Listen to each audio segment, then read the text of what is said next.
So today we're going to look at another build up to the conversation. Don't forget, this week we are looking at opportunities, the whole in the growth series, opportunities. Yesterday, as we talked about productivity, I mentioned work, in my closing thoughts, that one of the things that you need to embrace has to do with continuous learning, because it's one of the things that will charge you up. It's going to give you the level of confidence required for you to see to doing more. So we need to now explore fully what this concept of continuous learning is all about. So if you have come into this session as someone who doesn't like learning, I hope I'm going to be able to transform you on this conversation today for you to embrace learning as a lifestyle. Okay, so um, we'll just narrow our perspective because there's so much that can be discussed around learning, but we're going to focus on the continuous aspect of learning, which basically is you staying relevant. So that's what we're going to narrow down the focus of this conversation today. We live in a world that is continuously changing.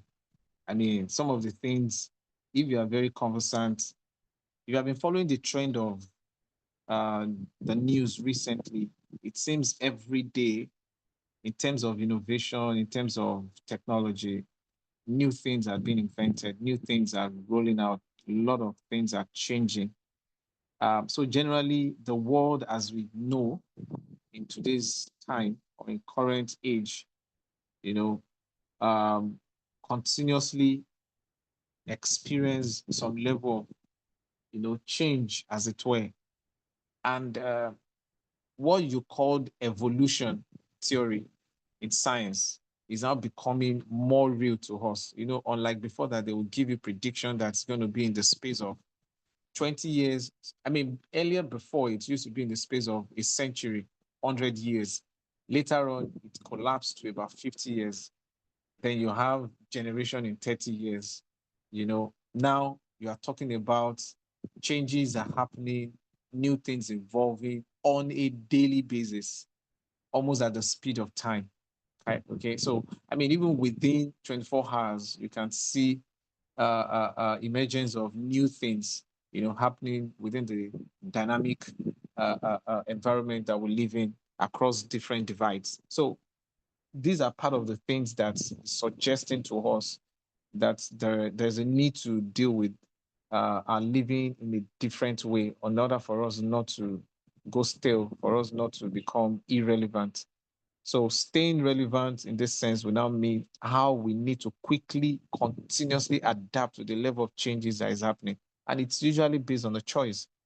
You might choose to remain the same, or you don't necessarily flow with the tides of things, but consciously decide on how you want to take hold of opportunities that each of the changes, precipitate for us. During COVID, a lot of businesses were established. Many people made fortune.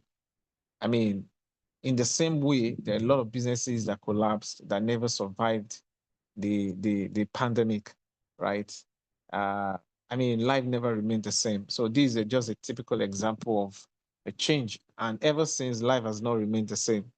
And it's on a continuous basis that we experience changes that are happening, across different lines in nature. So how are you going to ensure that your own personal growth or the growth that you're facilitating in different dimensions of your life will align with the rapid growth that the changes or the continuous changes in the world is bringing forth?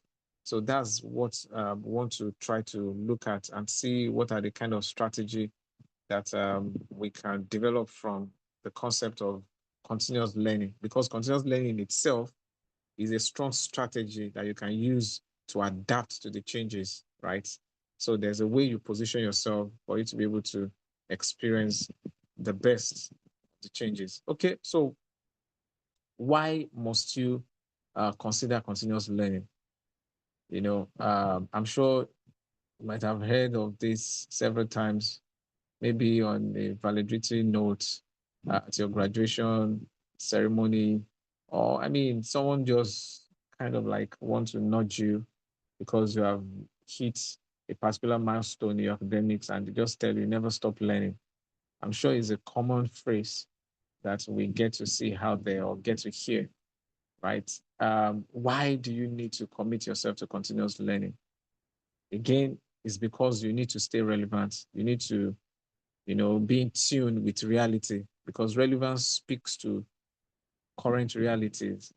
Before we used to talk about current news, meaning that there are some news that are actually stale. There are some news that are old news, not new news. So one of the reasons why you want to continue to learn is because you want to be up to date with information. In spite of the barrage of information, explosion of information, there are many of these information that hold news. So how do you differentiate or separate old news from new news? Because you cannot build your life, you cannot grow with old news. It makes you, it stunts growth. Imagine if all the things we were taught while we're in university are the things that we are still holding on to now. Many of us will be out of job. Many of us will not be able to drive value, in the industry. So you need to continue to improve on yourself. And this is exactly what continuous learning means. It talks about continuous learning facilitates or establishes for you continuous improvement for yourself. And it positions you for you to be able to see, for you to be able to pursue or seek and then seize opportunities. Very important. Then the other reason is because you want to keep up to date, right? You want to keep up to date. You want to be current. You don't want to be old school.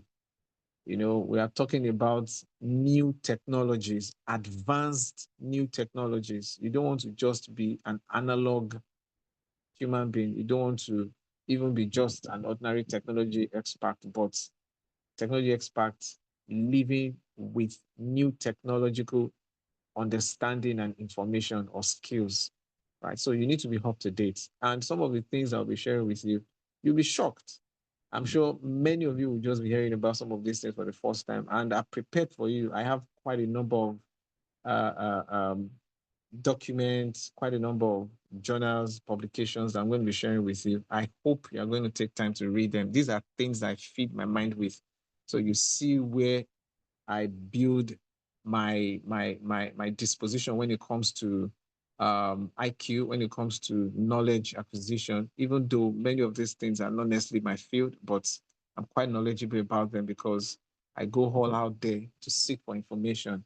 And these are part of the things that are subsumed within this strategy called continuous learning. Then the other one is because you want to always be above board. You want to always be above your contemporaries. Like I said yesterday, emphatically, that it's not all about competition. You're not in competition with anybody, right? You are not the essence or the purpose of you pursuing growth is singularly because of fulfillment of your purpose. You have set goals, you have your smart goals, your smarter goals, or your smartest goals. And the objective is for you to fulfill those goals come what may, right? So one of the things that will help you achieve your goals or fulfill those goals in the end is when you are highly competitive.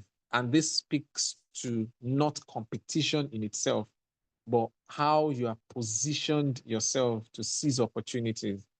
So competitive advantage talks about the seizure of opportunities, right? So it's not like you trying to do comparative study or analysis or just oppose yourself with other people. No, but how you're able to um, seize opportunities, leverage on opportunities that will facilitate or promote your fulfillment of your goals.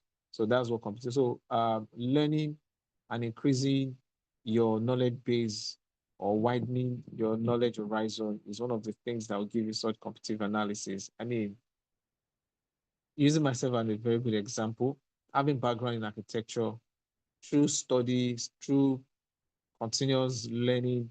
I've been able to widen my horizon in technology, widen my horizon in science, deeply in science, widen on my horizon in leadership, and not just only focusing on one aspect of leadership, even taking it from the global perspective, right? Corporate governance and public leadership structure. So, I mean, I've widened even up to the point of gaining knowledge in legal system, talk about legal structures, you know, I've widened my horizon in this, and not just only in this dimension, move into spiritual dimension, widen my horizon about spirituality, come to social essence.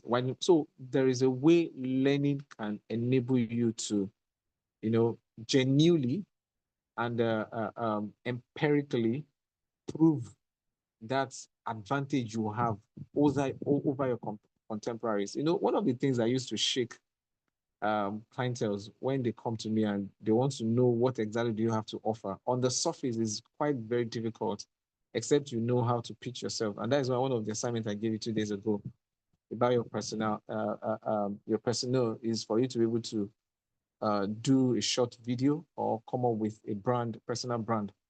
So part of my personal brand has to do with this continuous learning. There's no way I don't put it as part of my continuous learning. All my certifications, my degrees, everything, I put them forward, before anything, my CV necessarily and all of that. So it helps you to take advantage of opportunity. So that's one of the things that continuous learning helps you to achieve. And you want to learn to the point of, evidential relevance, not just talking about essential relevance. We are talking about evidential relevance, empirical way by which people can validate, your learning experience. Okay. So it's not just having degrees, not just having those certifications. Is just for you to be able to turn them into valuable entities, right, in solving problems. And sometimes you take it a step further in solving wicked problems, perhaps problems that others have tried to solve, and it's remained nagging. So you step in and you're able to bring about ingenious solutions, creatively solve the problem in such a way that everyone marvels. So this is one of the things that continuous learning, you know, enables you to achieve, right? I mean, I can go on and give you more reason why you just have to. If you look at people who have actually gone ahead and have succeeded on their track, okay, maybe your chosen career, there are people that you've always looked up to, maybe as role models or as people you want to pattern your practice or your journey with and all of that. You see, one of the things that you will always hear them tell you is how much they've committed to continuous learning. And in closing today, I'll also show you, think about two and also one video. So it's something that is very important that you need to embrace at this stage of your life. And then it becomes a lifelong experience for you. um, During COVID, I learned what's it called now? Two concepts about the nature of the world we live in now, right? And this keeps changing over a period of time, right? In the business world, we talked about the business environment, things that define the business environment as one of the factors being VUCA. I don't know how many of us have heard about VUCA, VUCA, right? It's an acronym that stands for V stands for volatility, U stands for certainty, C stands for uh, um, um, uh, da, da, da, da, da, da, da. I'm trying to remember what C stands for. A stands for ambiguity. If I remember, C, I'll mention it. So part of what I actually did during that period was for me to actually did a bit of research and justify why this. Is it just because of okay, yeah, I remember now, C stand for complexity. So is it just because of the COVID that is happening? And I remember that this vocal had actually been in place for a long time, but many people didn't do uh, um, um, continuous research on it and make it become part of the learning experience for people. Like when I went to my business school, the two business schools I've studied, I mean, there was no critical mention of vocal and the vocal elements and all of that. So I had to take personal study for me to dive deep inside. In fact, during COVID, I did two presentations in two different conferences, virtual conferences, about this and my findings. And what I now discovered was like vocal is not just only what is driving the changes that we're experiencing, right? Of which COVID-19 at that time became a new reality, right? There is something at the center that keeps drawing, it's just like a force that keeps pulling every other thing to itself, and that thing is what I call disruption. So I came up with a remodel. I came up with something I called an expanded knowledge on VUCA as an element that is driving change in the business environment. And I call it VUCA D, hyphen D, vocal, and then you have the driving force to be a disruption. So disruption can come in any form. Currently, as we embrace technology, okay, in all dimensions of life, technology, now advanced technology in artificial intelligence is part of what is driving disruption, disrupting everything, the world as we know it, right? Then you also have, pandemics, you have epidemic, you have a natural disaster, all these other occurrences that, I mean, you have all these things happening in nature, in life, even human activities, the way we disrupt the balance, through our daily activities, conscious, unconscious activities that we exercise on a daily basis, how all these things impact the balance that we're supposed to enjoy in our relationship, symbiotic relationship with nature, right? I mean, which necessitates the concept of climate change and its effects. So all of these things are part of, the body of disruption that I discovered. So then you can now see the way this interprets into the level of volatility you see, on a daily basis, the level of uncertainty that you see on a daily basis, the level of complexity of issues of life that you see on a daily basis, and of course, the ambiguity that is associated with the complexity. So how do you deal with all these things? You need to commit yourself to continuously learning in whole ramification in order for you to be able to prepare, and widen your experience to be relevant and stay relevant. Then you also see the need for mutability of skills. Mutability in the sense that these skills keep changing, right? The skills keep changing. Sometimes it requires, when you're talking about the continuous learning of skills, requires you to learn new skills. Sometimes you have to unlearn new skills, and sometimes you have to relearn new skills. So that's what makes the skill sets learning or learning of skill sets to be mutable, right? They are ever changing. I'll give you a very good example. One of the common skills that I learned when I was in school for my undergraduate graduate studies has to do with design skills. Okay, and design skills here simply means you are learning hard skill compared to what I came out of school to learn that has to do with creativity as even the highest level of design skill, your level of creativity and innovation, which is so much attached to creative thinking, is a soft skill. So nobody teach you how to be creative in your thinking, right? You have to self-learn it. I remember there was a particular project we're doing in my year two, and we expect that the lecturer will come in to come and tell us this is how to render a window, this is how to draw a door, this is how to draw cloud and all of that. I mean, it was just like you have to go and, if you want to put all these features on your physical design, right? You have to go and learn it. So I had to go around the studio then, look at my senior colleagues and see how they were doing their presentation. And I told them, oh, okay, so what kind of material do you use?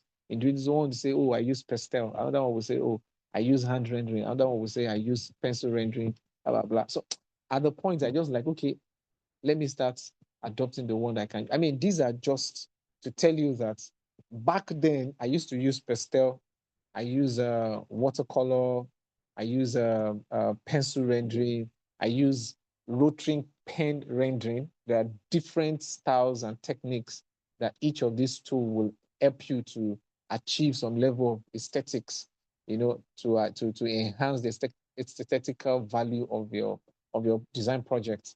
These were things that we used to use back then. All these things have changed. In fact, I can say that the last time I made use of all these things were when I graduated, right, from my undergrad school. The first job I did coming into the industry, nobody asked me if I can use any of these material on tracing sheets or on drawing paper or on the drawing board. No, they just asked, can you use this software? Can you use that software? And yeah, come and try it and all of that. So it's to tell you that this skill in itself has to be adaptable. Like it's still the same graphic skill, but now in different shapes and form, right? The graphic skill has not changed. Either it's switching between the hard skill and the soft skill, which brings in some level of creativity and innovation into it, right? But there are new things to keep learning. And now, almost on a daily basis, with different versions, different updates on technology, you have to keep learning. Take any of the Autodesk software, graphic software, for instance, almost every now and then there are new things, new add-on, new additions that will give a better value to what you're producing or your graphics design, either by hiding one touch up or is elevating an aspect of your rendering or even releasing new versions of rendering tools. So these are things that are necessitating that you need to keep learning and you have to understand. And it applies to all walks of life, any chosen career, any chosen field, right? It applies to all. If you go to medicine, you'll see the way technology has disrupted everywhere. Now you have to keep learning all those basics that they taught you in medical school.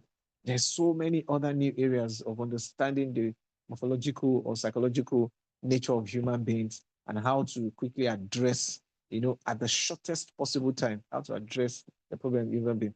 I stumbled into a message before I went to bed yesterday evening after the session, and it was one of the Nigerian pastors I was talking. I mean, he had his background study in medicine. He's a medical doctor, so he was sharing. Being a pastor, was sharing with the congregation that when he was in med school, his father-in-law happens to be the one that taught him, in medical school. And one of the lessons he taught him and the entire colleagues, and he never left him, was the fact that anytime he comes to class, he usually gives them an impromptu test.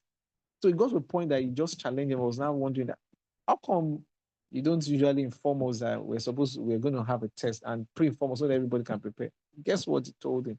He said, because your patient is never going to come to the hospital pre-informing you that I'm coming for an emergency or I'm coming for a treatment and all of that. They will always show up. So you need to always be prepared, So that alone, necessitated within him that the level of preparedness you have to put up has to do with continuous learning, right? So these are part of the things that the world today is even in a faster way, in a faster way delivering to us. If before we know that it's always good for you not to stop at any point in time learning more about life. Now we are seeing more reason why we need to continually learn. So you don't have to give up on yourself in terms of learning new things. Then also because of the nature that changes is bringing our way, there's a need for us to be adaptable. I think I mentioned this repeatedly in previous sessions. So we need to continuously position ourselves or even necessarily make adaptability as part of your personality type. Make it as part of your natural trait, because anybody that does not have adaptability skill would not survive in any of the industry, right? Do not survive. As simple as even when you are trying to relocate from one environment to another environment, you need adaptability skill. This is just nature. You move from Nigeria to Europe, or to Canada or to UK, you need to learn how to adapt. And the earlier, the better you adapt, the good it is for you to settle in, to pursue value and also fulfillment. But for some, because it's not part of their nature, it takes a lot of time and they will have wasted a lot of opportunity before they settle into the new environment. The same thing, anything you're doing in life, because things keep changing. So perceive change process through this high or prison of relocation, because that's what happens to us on a daily basis.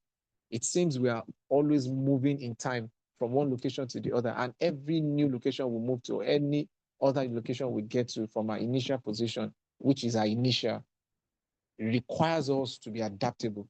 So adaptability becomes a nature to us now in this time and age. So it's something that you need to learn, and it's something that you need to embrace in order for you to become someone who will be able to solve problem at the highest level in life. Okay, I'm going to re-echo this in the sense that there are quite a number of personal tasks you need to now begin to take on once you see the importance or the necessity for embracing continuous learning. Number one, because your fulfillment of purpose will become almost impossible if you're not giving in to continuous learning, right? So it goes by saying that the extent to which you want to pursue learning is the extent to which you're going to actually achieve your goals or your purpose. So if there's anything you have set before you this year as your goals, you need to reevaluate them and be sure that you have the capacity for you to embrace new learning on those things. A very good example is this. Maybe you are thinking that you want to start a business this year, right? The question is, what exactly do you know about that business? Have you even been to a business school before?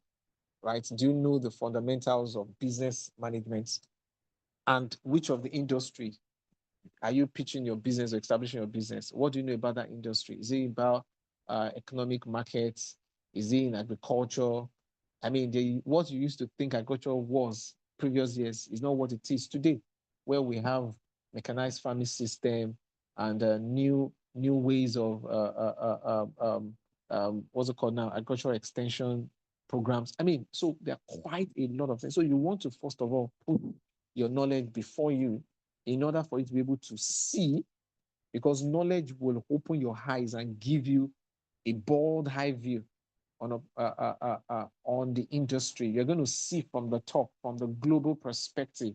You're going to see from a wider horizon and then be able to take full advantage of opportunity. You even know the direction at which you need to seek opportunity, and then you now seize the opportunities as you identify them. So this is one of the things. So anything you want to pursue, it's important that you have committed yourself to learning and learning new things. So you must have an open heart, and that will now facilitate your growth in all dimensions, albeit your career, your spiritual life, your business, your relationship, every aspect of your life. You are going to see the way your growth is going to be facilitated. Then I've spoken about adaptability. This is also very important because you can now go into any environment from the sense I explained to you. That means you are not going to be afraid of relocation. You're not going to be afraid of movement. You're not going to be afraid of trying new things, exploring and exploiting opportunities, right? You have to explore new paradigms and also be able to exploit the opportunity that laden in those new paradigms as you move in there. So it's going to help you because that is what's going to give you the capacity that is required. And guess what? Because learning gives you certain level of experience or experiences. That's why I called it them evidential experiences. Okay, those experiences are now going to build certain level of confidence that will interpret into competences, right? The kind of experience, evidential experience that learning, successful learning journeys you're going to engage in or embark on is going to give you will impute in you some level of confidence, right? You will believe more in yourself than ever before, and that will interpret into competence for you, right? And this is indisputable. And that is why they will tell you that you can't take experience of people away from them because what you know, you know. What you don't know, you don't know. And the highest level of humility is when you accept what you don't know in order for you to be able to seek for knowledge to know. And in itself, knowledge is even a deliverance. Knowledge is salvation. Knowledge in itself, is a rescue, right? So when you know things to the extent that you are sure you know it, it becomes a point, a serious weapon, a serious tool for you to remain successful and victorious. So these are part of the things that would necessitate you to continue to pursue because life, you continue to fight battle at all fronts. So you want to be sure that you have your weapon in knowledge for you to be able to ascertain and your victory. Okay. Then there is also the innovative skill that is required for you to navigate through different orders of life. Okay. You don't want to continue to look at problems the same way you have always seen them.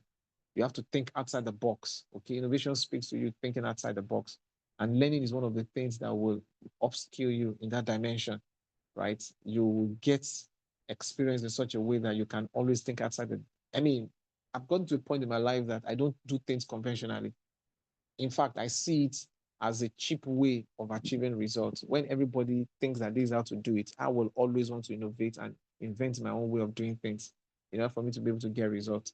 At best, I will just take the convention or the traditional way of doing things as a case study in order for me to be able to invent or do things differently. So being different, standing out, are part of the things that will help you to stay relevant and always have new things to offer people. When you open your mouth to talk, when you stand out, for you to pursue, to solve problems, you know, you will always be welcome because you have new things to deliver.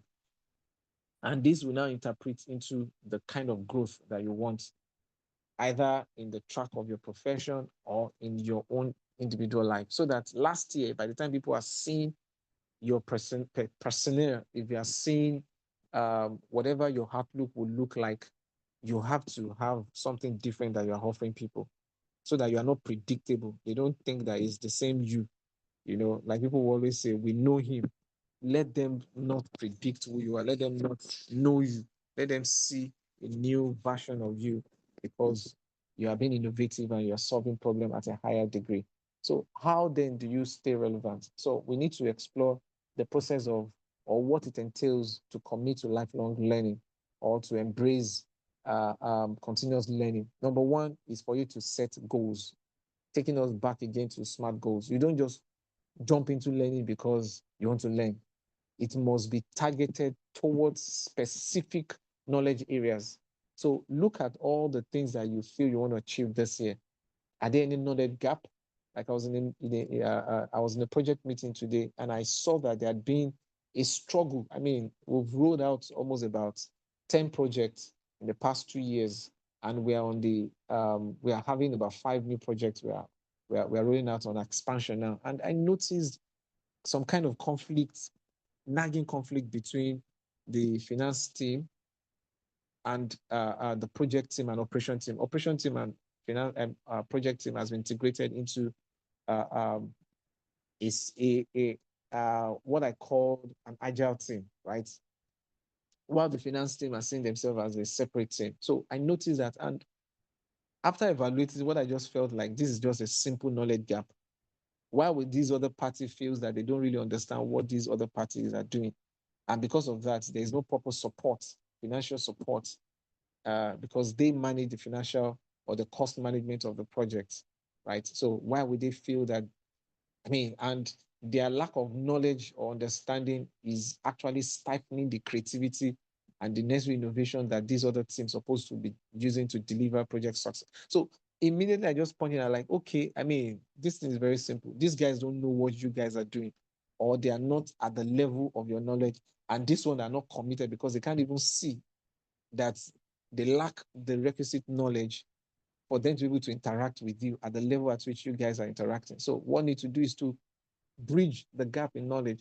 And how are you going to bridge the gap? Let's define it. So this is exactly what it means when you're talking about staying relevant. So it's not just for you to be saying you are doing hard work. And that is why I said yesterday, hard work is not necessarily what produced the growth, level of growth. It's not just for you to be going to work every day. You are resuming 8 a.m. and you are closing 5 p.m. Sometimes you even work extra hours, right? You leave work 6, 7, 8, or you come home. Those are not the things that necessarily provide. In fact, they say monotony destroys creativity. You keep doing the same thing repeatedly, is not going to give you a different result, and it's not going to enhance creativity in you. It's not going to promote innovation. It's not going to promote good success. So you need to think outside the box, and the place to start from is when you set new goals for yourself. So all the things you achieved last year, if you're going to repeat the same thing, your guess is as good as mine because your success is going to be predictable. The level of your success or the level of your attainment is going to be very predictable. But if you want to attain evidential, unpredictable success and growth this year, you have to do things differently by setting new higher goals, Perhaps you want to consider smarter goal this time around, right? And follow through everything I've explained in the previous sessions in doing that. So that once you place that, then you now determine what level of knowledge do I have in these new areas, so that you cannot decide and make that as part of your prerequisite goals, okay, your prelim goals. So before you start planning to pursue these major goals or these major goals, let me have some contingent goals. Let me have some secondary goals I need to, first of all, acquire knowledge on, and then be able to position myself so that if the race is meant for you to run on the long term, if you have the requisite goals or the required goals for you to pursue, you might end up turning them into a short-term goals, meaning if something you don't have knowledge about will take you 1 year to do, if you have the knowledge about it, it can take you 1 day. It can collapse it to 1 month, depending on the scale of your attainment for you to be able to. So that is what setting your goals is going to help you. And what are the channels through which you can actually pursue to learn these things? There are quite a lot of ways by which you can learn, not necessarily the formal way, like you go to school, and leave every other thing. Like I said yesterday, it kills creativity, it stifles, your capacity to do more. You won't be able to multitask because everything is now constricted, everything is constrained and confined in time. But hey, when you consider other approach, because now we have multiple systems of learning. You have the didactic, you have the pedagogy, you have the autodidactic, blah, blah, blah, and all of that. So you have to look at which one is going to work and end sync with your purpose, with other goals that you have set for yourself, so that you don't end up using the whole year pursuing just only one goal. Are you going to look at using micro learning process, which can be in form of self-paced learning, or it's going to be in form of even you, because I know of some universities abroad that when you apply for their postgrad studies, they can tell you, I've forgotten the name, called that learning system. You can design your own curriculum of what you want to do. Usually, maybe at the PhD level or postdoctorate level, they will ask you to, submit, uh, um, a proposal on what kind of learning you want to acquire through this. So they will just give you the platform. They will give you, the tutelage on how to achieve that. So it's more of a self-directional learning whereby you're able to curate, an attainment for yourself. Then I love this one because this is what I think in the barest minimum, or on the barest minimum, if that's the right word to use, the right preposition to use, right? You can actually commit yourself, right, to reading books, journals, newspapers, attending webinars, taking, not necessarily a long course like this, because this is taking quite a journey as it were, but something you can do within the minutes or the hours, right? 1 hour, sometimes 45 minutes, 30 minutes. That's why you have some of these tech tools that simplify the time management for you, right? So you can actually commit to some of these things because they will help you to improve on yourself. And like all the books I've been dropping for you, you need to find a way to be able to take time to read them because they all add up. Because once you have acquired those knowledge that is embedded in those books, trust me, it remains with you. You can't forget them. I remember the first time I read about Tim Lyale was even before I got into university for my undergrad. And between then and now, I've read the book more than 5 times. So there's no way I can forget about the experience. Evidentially, there's no way I can forget about the things I've known through the reading of those books and so much more.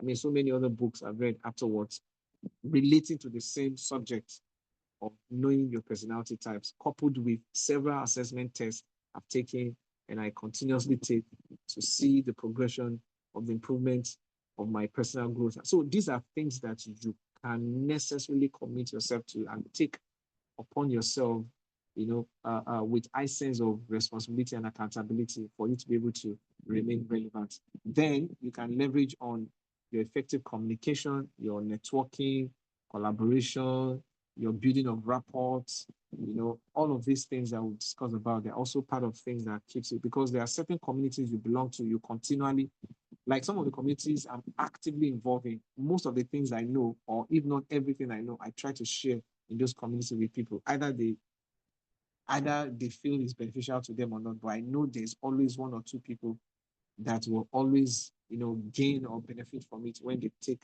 close attention to it, right? So you find some communities like that where people share. And likewise, I too, again, like even on LinkedIn, there are many communities I strategically search for and enjoy in order for me to be able to keep myself abreast with current news and latest information within my subject area and my knowledge areas I'm pursuing. The other one is through volunteering. Volunteering will give you free hands-on experience at all times, whereas job will give you not a quick delivery, but can also give you some level of experience. Sometimes you have to have worked in an organization, depending on the environment that has been defined within the cultural environment of the organization. It might take you 2 years, 3 years for you to have reasonable experience, on-job experience, right? But the one that gives you the quick experience has to do more with volunteering. So you want to be specific with targeted communities that you want to put yourself out there for service, right? Because this is going to be for free, even when you're making mistakes. I mean, you can just learn quickly. That's what it means. You can learn quickly, acquire the knowledge, and all of that. And your interaction with people will also be a good leverage for you to be able to achieve that. Whichever way you decide and pick as your point of, uh, uh, um, um, defining the path that you're going to commit to for continuous learning. Either you want to be doing the self-pays, or you want to be doing the volunteering, or you want to combine with the collaborations and networking in communities and all of that, or you want to even multitask on all, because it's possible for you to be involved in a number of all these things at the same time, if that's a personality type. You need to now look at what type of tools will help you facilitate this. For some communities, they do trainings, regular trainings, right? I'm sure if you belong to any community that embrace tech talk or public speaking, you know, um, I mean, there are quite a number of communities that engage in some of these things. There are block building, capacity building outfits, right? So you want to look at and consider them. And there are also virtual uh, presence as well. You have some podcasts, you have some audio casts, you have some video casts, you have audio books, you have video books, you have online courses. I call them MOOCs. That's massive online open courses, several of them, and they keep emerging. In fact, I'm currently working personally on a project, a tech project like that has to do with MOOCs. So, I mean, all these with AI, a lot of these MOOCs presence are going to continue to emerge. Some of them are even affiliated with universities. Like if you're using edX, you're using Audacity, you're using Khan Academy. Last year, I did 2 programs with McKinsey Academy. So you can easily get connected with some of these things. And some of them, they have patterned and structured way by which they take you through a journey, a continuous journey. As you're finishing one module, you are moving into another module, into another module, into another module, and like that. And sometimes you can just take a rest, like the way I've rested on McKinsey. I just decided that, okay, for the first Q1, Q2 this year, I want to rest. By Q3, I might resume back to take another module, another module. By then, there will have been more developments or new developments in some knowledge areas that I subscribe to there and all of that. So I mean, if you're someone that is giving into things that has to do with mitigating the impact of climate change to work with union initiatives and all of that, there's also a learning platform, MOOC platform owned by UN Climate Change Initiative. We call it UNCC eLearn. You can go there, you see lot of free courses, lots of free courses, as for starter, for refreshers, and also for main diets. You see all of these things there, and they are free. If you never search for them, that's why I'm emphasizing on you seeing. You are seeing this thing as you are hearing them, you are perceiving and seeing with a vision from insight, you are seeing. Then the next thing is for you to now seek, go online and search for these things. And once you see the one that aligns strictly with your purpose and your goals, smart goals or smarter goals, they say, You seize the opportunity, subscribe to them, put them yourself. Some you have to even put because they are self-paced. You have to put them on hold if you can multitask and wait till the time when you think you prioritize it for you to be able to start the journey and learn them. So these are part of the things. And some of the tools are just app-based as well. You can just install them on your phone. I have not less than about 10 types of these apps on my phone. Even all these McKinsey alone, I have about 3 apps. The Academy app, I have their Insight app, and I have their main app.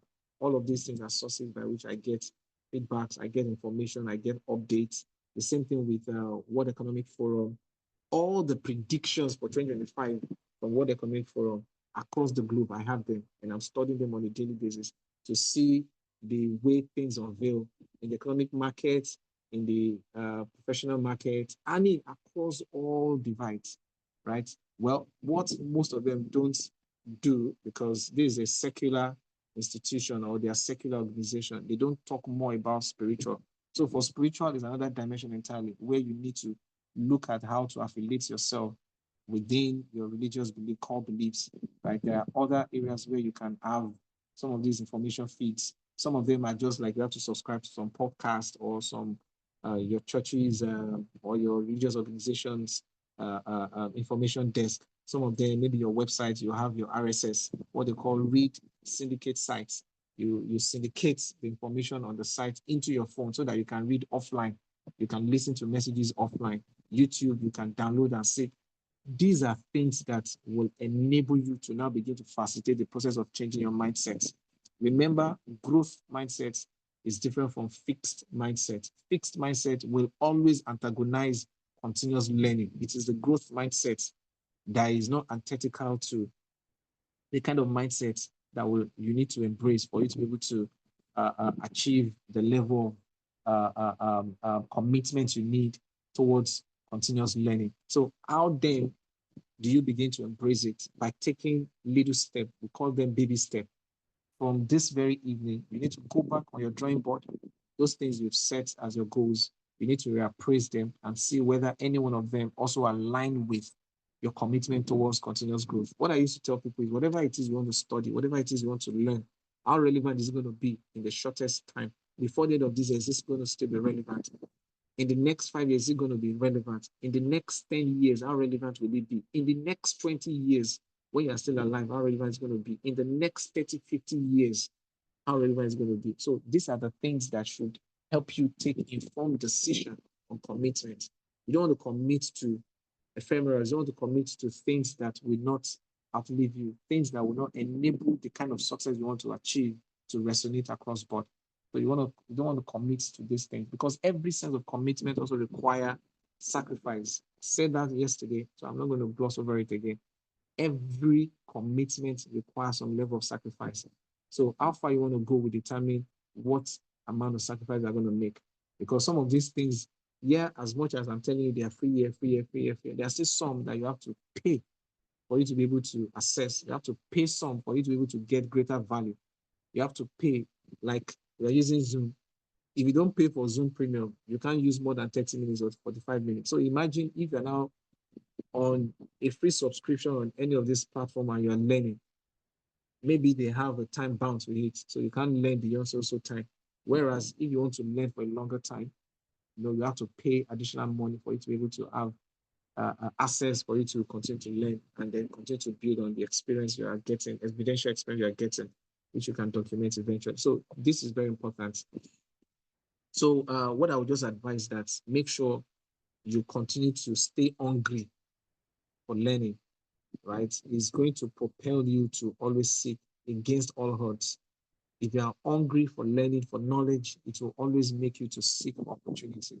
So the kind of hunger you have is going to help you to determine how far you want to go in search of knowledge. Then also you need to ensure that you always put yourself at the level of someone who is willing to learn new things, meaning that don't overrate yourself as someone who has arrived and know it all. No, you can't know it all. Even a professor who understands that he doesn't know it all, because at that level, you are just only specialized in an area, even within your field. So meaning if you want to know other areas, you still need to subject yourself to learning. Yes, a professor is an authority, and that's why they can even get to the point of calling them emeritus. In the particular field, there are other fields of specialization in your industry that are relevant to your purpose, which you still need to subject yourself to continuous learning about. And also, even the one you said you are authority on, there are new things that are emerging that you need to know. Sometime last week, I was in one of the universities and I was engaging the brilliant minds of professors, deans of faculties, and introducing them to some of my new programs I teach. I train and facilitate on, and they were like, "Ah, wow, this their own generation is actually fed up, despite their professors, but they are also willing to learn and all of that." And they were like, "We need to also establish, you know, a kind of a follow-up training in order for them to be able to learn about how to use technology to facilitate the experience of what we communicated with them in that program." So this is exactly what it means when a professor can condescend and release or submit himself to learning new things. It's just humbling, and that is exactly what continuous learning will. It will make you remain humble, never to think that you have arrived and you are full of yourself. So it's very important. So when you have committed yourself to this and you keep building on your knowledge gap, you keep bridging the gap, you keep acquiring the knowledge, one of the things that you need to stand against is the temptation for you not to take any action, right? Because knowledge at best gives you understanding, but it is wisdom. That's the application of what you know and understand that gives you results, right? Knowledge in itself does not produce results. It only gives you the level of awareness to the point that you can prep yourself for action. You can prep yourself to take decisions. So you need to now, on your own volition, consciously, is a decision. Okay, that's why I told you that success is not the way we define it. Success for me is a decision. So what are you going to do with what you know, what you understand, lies with you. Okay, not with the provider of the knowledge or the facilitator of the knowledge, like the way you're going through this journey. How you're going to make sense out of everything you're learning still lies with you and is a decision. Whether you're going to continue to take those assignments, the assessments, submit, take all the instructions, practicalize them, apply them, give feedbacks, is all about your decision, because these are the actions you need to take for you to be able to achieve the commensurate level of growth and advancement towards realizing and achieving your purpose, which we are talking about. And this is going to be exercised on a continuous basis. So every day you wake up, you have a particular decision to make on action that you need to take. And that's where the planning comes in. So once you are doing continuous learning, everything you learn, you have to plan on how you are going to strategically take action on them. Where are the areas of application? How are you going to practicalize them? That's what I mean, right? You have to practically put them out there for you to be able to show how much you understand about these things. I put out these few guys for you to see examples in all these, all the principles, all the concepts I've explained to you about continuous learning. First of the person happens to be Elon Musk. I'm sure Elon Musk is not a new person that requires any introduction. But guess what he said when interviewed in trying to understand how he got to where he is, evidential relevance of his experience. He said he committed himself through the process of self-taught, right? Yeah, he went to university. I think he went to Georgetown University, Georgia, University of Georgia or something for his postgraduate or his undergraduate studies. He went to university, not that he was a dropout, but to prove that what he was taught in university wasn't what brought him to the point of diving into space engineering and all of that and doing EV development. And any industry moved to disrupt the industry massively to create better and higher stream of value delivery and value propositions. He said he committed himself to self-taught process, which is exactly what I'm saying. And that interprets to me a lifelong process of learning, which is autodidactic system of learning. So this is the secret of Elon Musk. So all those things you see Elon Musk achieving, It's not because he went to one school, it's because he sought for those knowledge in books, in some universities, interrogating and analyzing businesses and see how he can leverage on them and do better.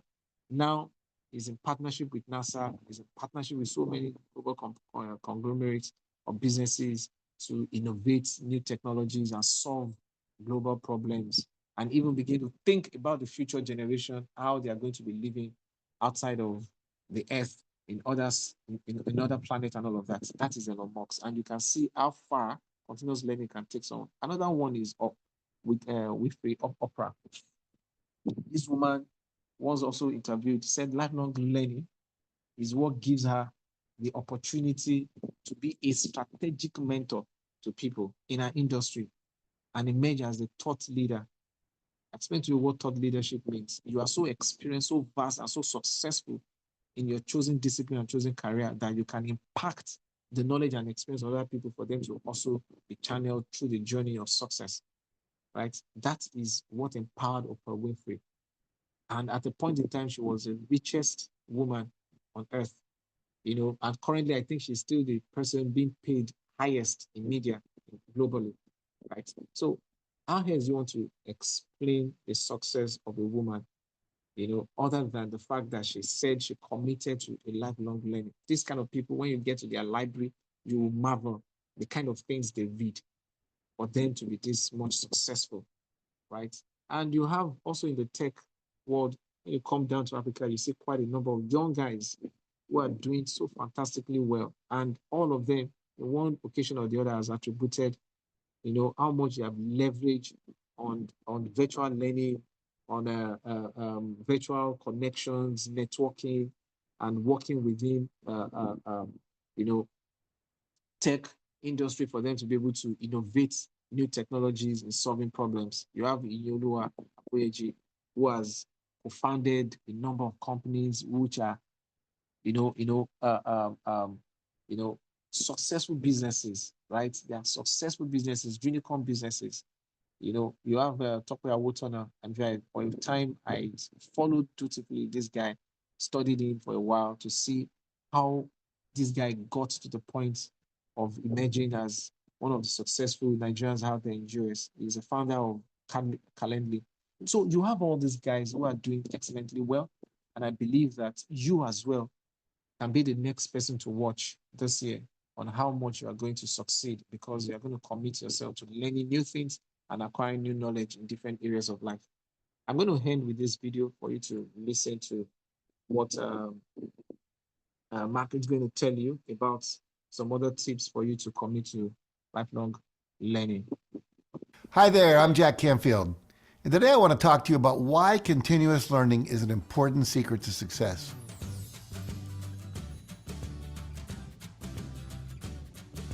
When I think of all the highly successful people I've ever met, people like Oprah Winfrey, Jeff Bridges, Tony Robbins, W. Clement Stone, Lisa Nichols, and John Gray, they all have one thing in common. They never stop learning. They seize every opportunity to expand their knowledge, improve their skills, and build on their expertise.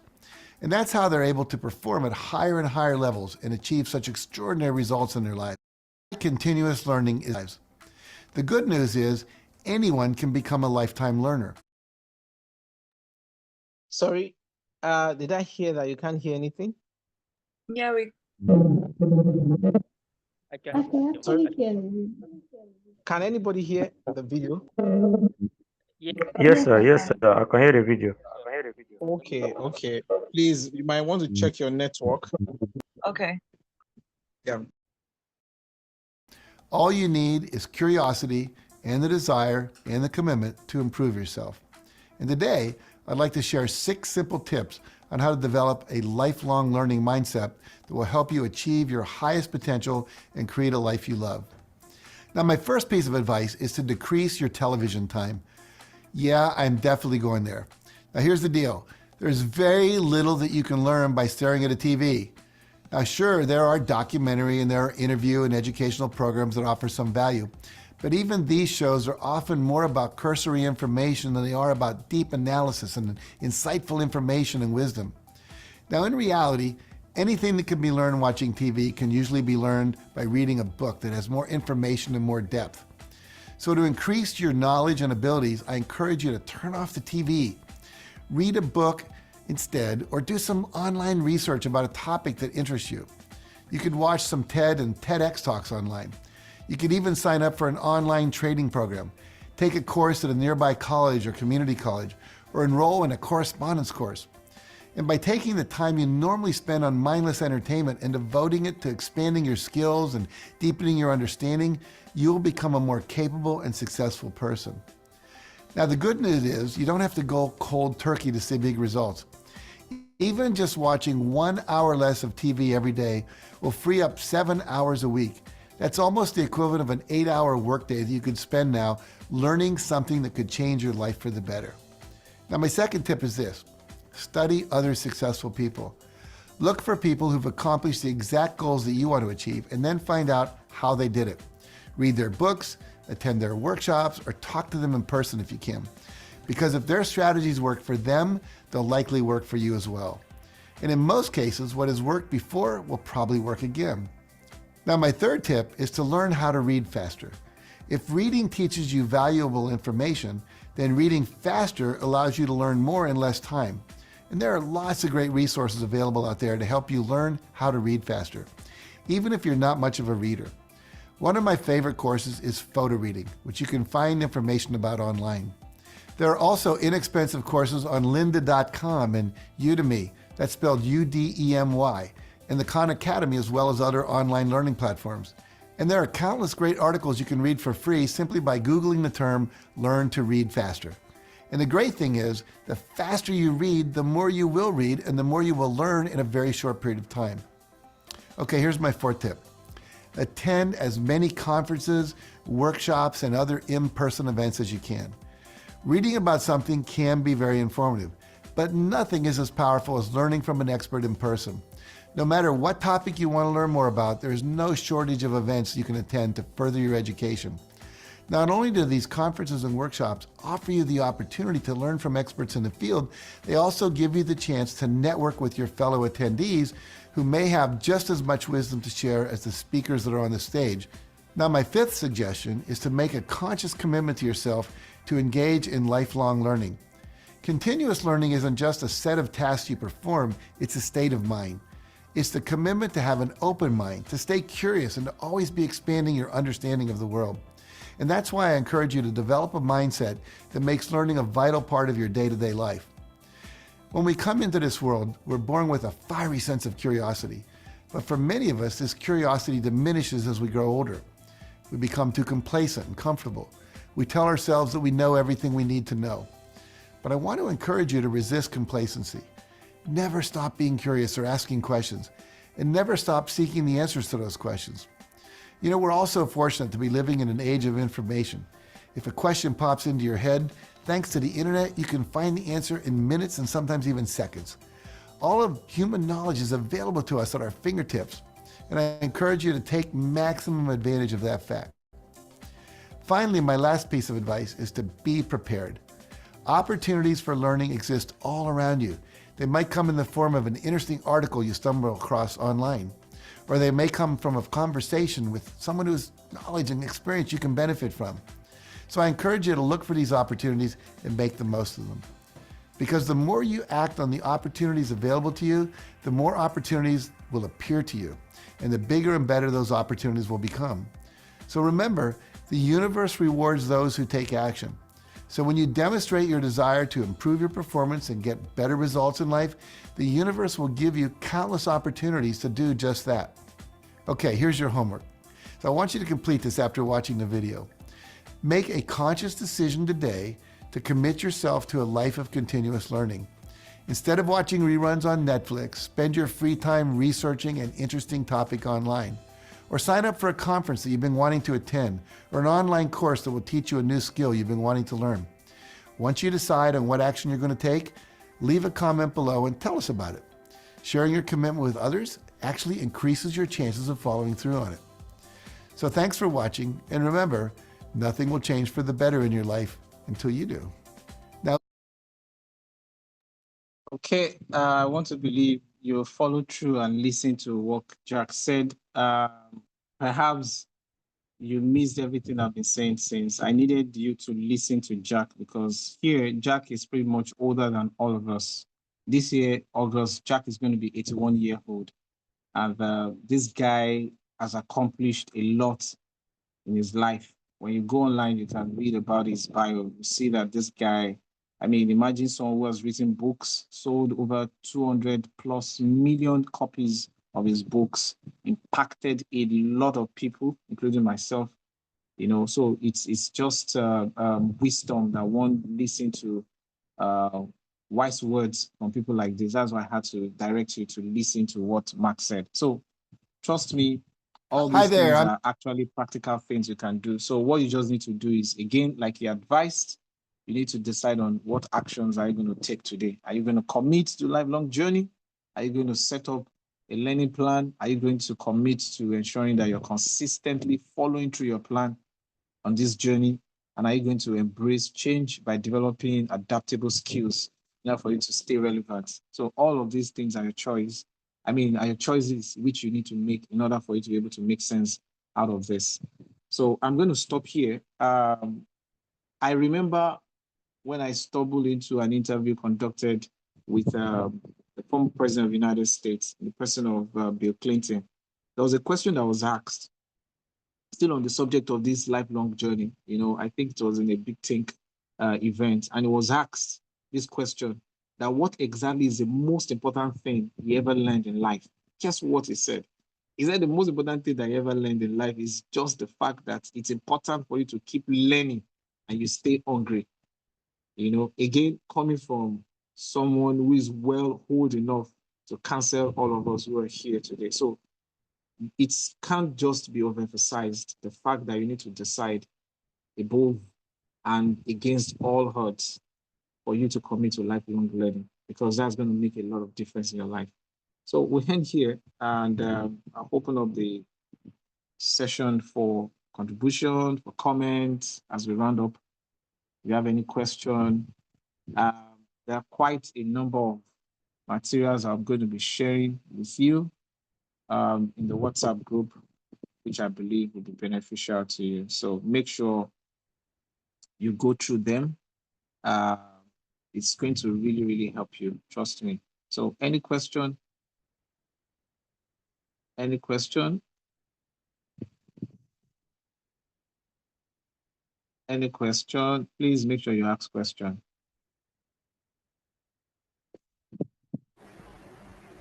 Any question, anyone? Yeah, please go ahead. Okay, so my question is, I'd like to know if there's any platform you're aware of for product managers, so where I could learn more about product management, aside Udemy, Coursera, and Allison. Okay, about product management, I'm going to share a link with you. Depending on what exactly you want to learn about product management, because you can learn product management from the point of management itself when you're looking at it from project management perspective, or if you're looking at it from the technologies. But I'm going to share some links with you that you can explore and seek for relevance if it aligns with your goal. Can we all see what I'm sharing on the screen? I'm projecting this outlook to us. This is one of the things that World Economic Forum published at the beginning of this year. When you look at the list of the 10 skills that are going to be most critical this year in terms of job opportunities, these are the first 10. The first 10. I'm going to share some of these things with us so that you can have them, you know, stick, or you paste them on your wall to start thinking, which one do you have, which one you don't have. See where lifelong learning is. Imagine lifelong learning is going to be one of the skills that you need to have for you to be able to seize opportunity globally this year. Curiosity and lifelong learning. And guess what? Everything we talked about emotional intelligence, at least 6, between 5 and 6 of all these 10 skills, almost about between 50 to 60% of these skills all aligned with emotional intelligence. Is it analytical skills? Is it about agility? Is it about leadership? Is it about critical thinking, self-awareness? It's about active listening, at least in the minimum. When you now look at curiosity, all of these things are part of emotional intelligence, you know. So see how powerful emotional intelligence is going to be this year.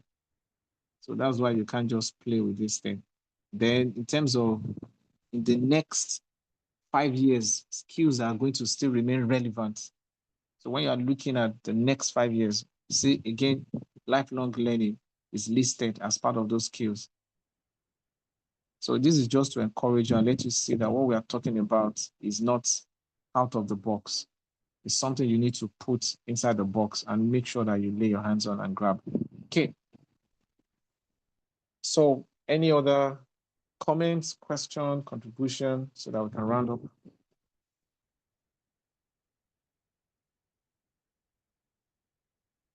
Okay, nobody's saying anything.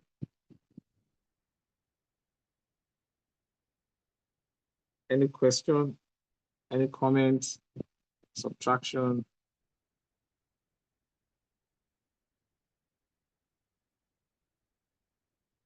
Wow. No, the class was really good today, Doctor. Thank you. But you know, this requires some further reflection, I'm sure. I agree. So I will leave you to that. So you can listen over to the videos, and if anything, please reach out. Any support you need, I'm always available. So everyone, take care. Thank you. Have a wonderful evening. You as Thank well. you. Good night, everyone. Good night. Thank you, sir. Good night.